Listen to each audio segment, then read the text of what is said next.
Hello दोस्तों, आपका स्वागत है मेरे YouTube चैनल में। आज के इस वीडियो में हम लोग एप्लीकेशन ऑफ डेरिवेट्स के बारे में पढ़ेंगे।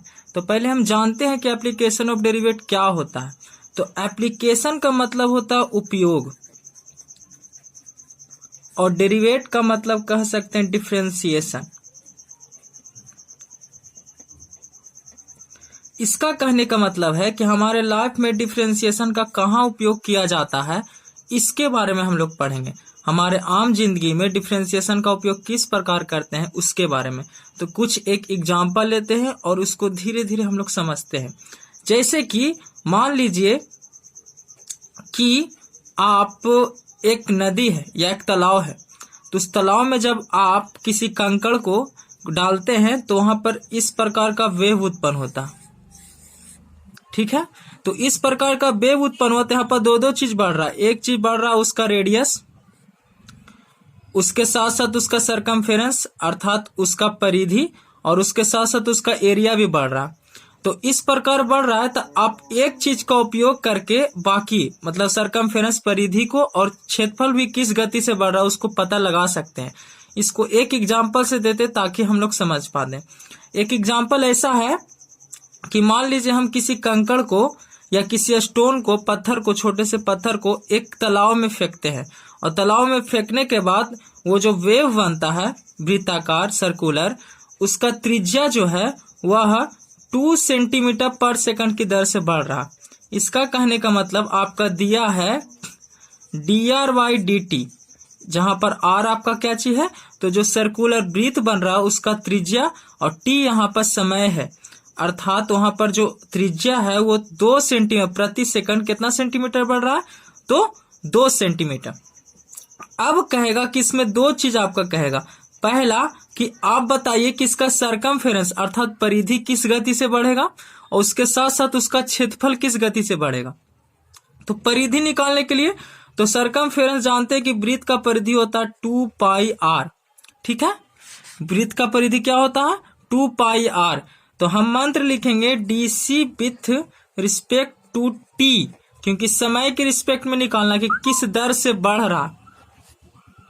तो हम निकालते हैं तो dc/dt, तो हो जाएगा d2πr। तो यहाँ पर पहले किसके रिस्पेक्ट में डिफरेंशिएशन निकलेगा, तो पहले r के रिस्पेक्ट में और फिर dr/dt। तो यहाँ पर 2π कांस्टेंट का काम कर रहा था, r का डिफरेंशिएशन क्या हो जाएगा 1। ये किस प्रकार समझेंगे, जिस प्रकार dx/dx का डिफरेंशिएशन कितना हो जाता है 1। ठीक है, तो यहाँ पर r का डिफरेंशिएशन आपका कितना हो जाएगा 1, तो 2π इंटू 1। और यहाँ पर देखते हैं कि dr/dt कितना दिया है, तो dr/dt कितना दिया है 2 सेंटीमीटर प्रति सेकंड। तो यहाँ पर रख देंगे 2, तो 2 दूनी 4 अर्थात 4π सेंटीमीटर प्रति सेकंड। इसका कहने का मतलब जो वृत्त का परिधि वो किस दर से बढ़ेगा, तो 4π सेंटीमीटर प्रति सेकंड में 4π बढ़ेगा। ठीक है, अब अगर बात करेगा क्षेत्रफल की, तो क्षेत्रफल को कैसे निकालेंगे। तो हम लोग जानते हैं कि क्षेत्रफल क्या होता है, तो इसका a क्षेत्रफल इज इक्वल टू होता है πr²। तो मंत्र लिखेंगे dc with respect to t, तो हो जाएगा da/dt। तो dAr² किसके रिस्पेक्ट में, तो r के रिस्पेक्ट में, और फिर होगा dr/dt। तो यहां पर देखेंगे r² का डिफरेंशिएशन क्या होता है 2r, तो हो जाएगा 2πr। यहाँ पर r² का 2r और पाई का पाई, और यहाँ पर dr/dt का वैल्यू कितना दिया है आपका, तो 2, तो आंसर लिख देंगे 2। तो यहाँ पर हो जाएगा आपका कितना 4πr, अर्थात किस गति से क्षेत्रफल बढ़ रहा है, तो 4πr की गति से, जहां पर r का वैल्यू आपको कुछ दे देगा। मान लीजिए r का वैल्यू 7 सेंटीमीटर दे दिया, तो 4π का वैल्यू 22/7 और r का वैल्यू 7, तो 7 से 7 कट गया, तो 22×4 88, मतलब 88 सेंटीमीटर स्क्वायर प्रति सेकंड। इसका कहने का मतलब है कि जो क्षेत्रफल है वो किस गति से बढ़ रहा है, तो 88 सेंटीमीटर मतलब प्रति सेकंड कितना सेंटीमीटर स्क्वायर, तो 88 सेंटीमीटर स्क्वायर बढ़ रहा है। तो इस प्रकार से हम लोग एप्लीकेशन ऑफ डेरिवेट को आसानी से बना सकते हैं छोटे छोटे कंसेप्ट की मदद से। तो चलते हैं एक्सरसाइज की ओर और देखते हैं कि किस प्रकार का क्वेश्चन पूछता है। तो एक्सरसाइज 6.1 में पहला क्वेश्चन है कि find the rate of change of area. कहता है कि एरिया ऑफ ए सर्कल, किसी सर्कल के एरिया में जो बदलाव होगा उसका रेट निकालिए with respect to it radius. किसके रिस्पेक्ट में? तो रेडियस के रिस्पेक्ट में। तो काफी आसान है, चलिए देखते हैं कैसे। कह रहा है जब आर 3 सेंटीमीटर हो या 4 सेंटीमीटर हो। तो किस प्रकार? तो हम लोग जानते हैं, वी नो दैट, हम लोग जानते हैं कि, तो हम लोग क्या जानते हैं कि एरिया ऑफ सर्कल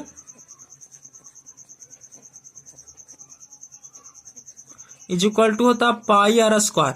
इसको सूचित कर देते, ए से डिनोट कर देते, तो ए इज इक्वल टू हो जाएगा पाई आर स्क्वायर। ठीक है। अब कह रहा है कि इसका रेट निकालना है किसके रिस्पेक्ट में? तो रेडियस के रिस्पेक्ट में। तो डिफरेंशिएशन निकालेंगे, तो DC with respect to R, तो हो जाएगा आपका डीए बाई डी आर। इधर हो जाएगा डी पाई आर स्क्वायर, किसके रिस्पेक्ट में? तो आर के रिस्पेक्ट में। ठीक है। तो डीए बाई डी आर, तो आर स्क्वायर का डिफरेंशिएशन कितना होगा? तो आपका 2r हो जाएगा। तो पाई इंटू 2r, इसको अगर अरेंज करते हैं तो आपको लिखाएगा 2 पाई आर। अब r का वैल्यू, दो वैल्यू दिया है, एक 3 दिया है, एक 4 दिया है, एक 3 एक 4, तो बारी बारी पुट करेंगे।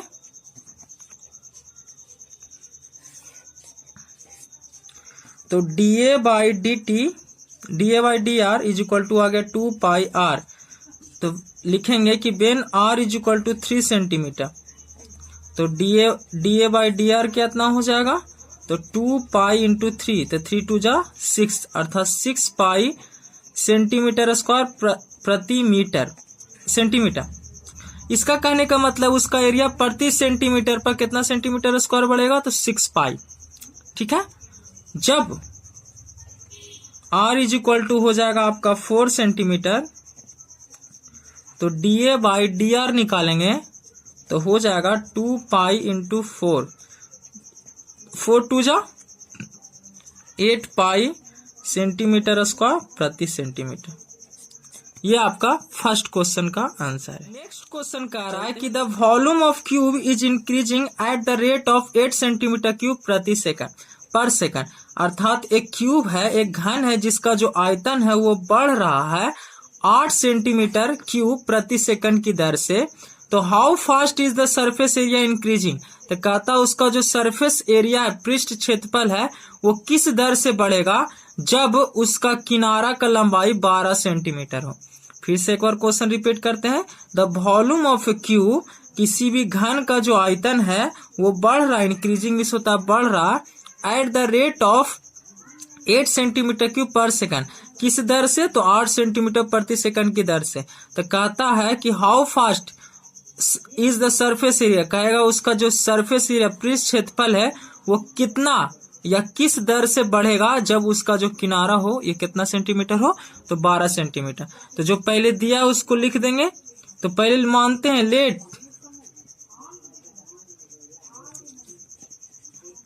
Let the volume of cube, volume को भी मान लेते हैं। ठीक है। सरफेस एरिया को हम लोग ए मान लेते हैं ऑफ क्यूब। उसके साथ साथ एज को हम लोग एल मान लेते हैं, स्मॉल एल। ठीक है। तो देखते हैं आगे। तो भी वॉल्यूम इज इक्वल टू, यहां पर दिया, फिर गिवन क्या है आपका, यहां पर देखिएगा, कहता है कि किस दर से बढ़ रहा, तो 8 सेंटीमीटर क्यूब पर सेकंड। अब ये समझते हैं, क्यू लगाओ, इसका मतलब वॉल्यूम में एस सेकंड है, इसका मतलब टाइम न दिया है, तो टाइम को टी से न डिनोट करेंगे, तो हो जाएगा डीवी बाई डी टी, अर्थात volume by time is equal to कितना दे दिया है? तो 8 सेंटीमीटर क्यूब पर सेकेंड। ठीक है। आपको फाइंड क्या करना है? DV by D T 8 centimetre cube पर सेकेंड। अब आपको फाइंड क्या करना है? तो सरफेस एरिया। तो सरफेस एरिया को किससे डिनोट किए? ए के द्वारा। तो D A by D T बराबर भाट, ये कितना होगा ये निकालना। तो किस प्रकार निकालेंगे, तो काफी आसान कंसेप्ट है, तो देखते हैं। हम लोग जानते हैं कि जो वॉल्यूम क्यूब का जो वॉल्यूम होता है वो एल क्यू होता है। चूंकि हम लोग एज एल माने तो इसलिए एल क्यू हो जाएगा। अब इसका निकालते हैं तो डिफरेंशिएशन निकालेंगे किसके रिस्पेक्ट में, तो टी के रिस्पेक्ट में। ठीक है, तो dv बाई डी टी, तो एल क्यू का डिफरेंशिएशन हो जाएगा 3l square into D L by D T. अब यहाँ पर ध्यान देंगे dv बाई डी टी का वैल्यू कितना दे दिया है, 8, तो 8 पुट कर देंगे, 3l square into D L by D T. ठीक है, अब ये dl बाई डी टी का वैल्यू निकालते हैं, तो dl by D T is equal to हो जाएगा 8 बाई, जो मल्टीप्लाई में है वो डिवाइड में, तो 3l स्क्वायर। ठीक है, इसको रहने देते हैं। अब आगे चलते हैं, 6l स्क्वायर, तो डिफरेंशिएट तो dc with respect to t, तो da by D T is equal to, तो d 6l स्क्वायर, तो पहले किसके रिस्पेक्ट में, तो l के रिस्पेक्ट में, फिर होगा dl बाई डी टी। तो यहाँ पर 6l का क्या हो जाएगा डिफरेंशिएशन, तो 12l, और dl बाई डी टी का वैल्यू कितना था, तो 8 बाई 3l स्क्वायर, 8 बाई क्या था, 3l स्क्वायर। तो यहाँ पर काटते हैं, 1l से 1l कट गया, तो da बाई डी टी, तो 12 इंटू 8 बाई 3 से काट देंगे, 3 इंटू एल बचा, तो 3 से 4 मारते हैं, तो 8 छको कितना हो जाएगा, 32 बाई एल। अब यहाँ पर ध्यान देना है कि एल का वैल्यू कितना बाई डी टी, एल का वैल्यू आपको पुट करना है, ए जो है वो 12 सेंटीमीटर पुट करना, तो 32 बाई 12। अब 4 से काटते हैं तो 8 और 3, तो आंसर हो जाएगा 8 बाई 3, अर्थात एरिया आपको किस दर से भरेगा, तो 8 बाई 3 सेंटीमीटर पर सेकेंड। ये आपका हो गया क्या आंसर। तो इसके नेक्स्ट क्वेश्चन को नेक्स्ट वीडियो में देखते हैं।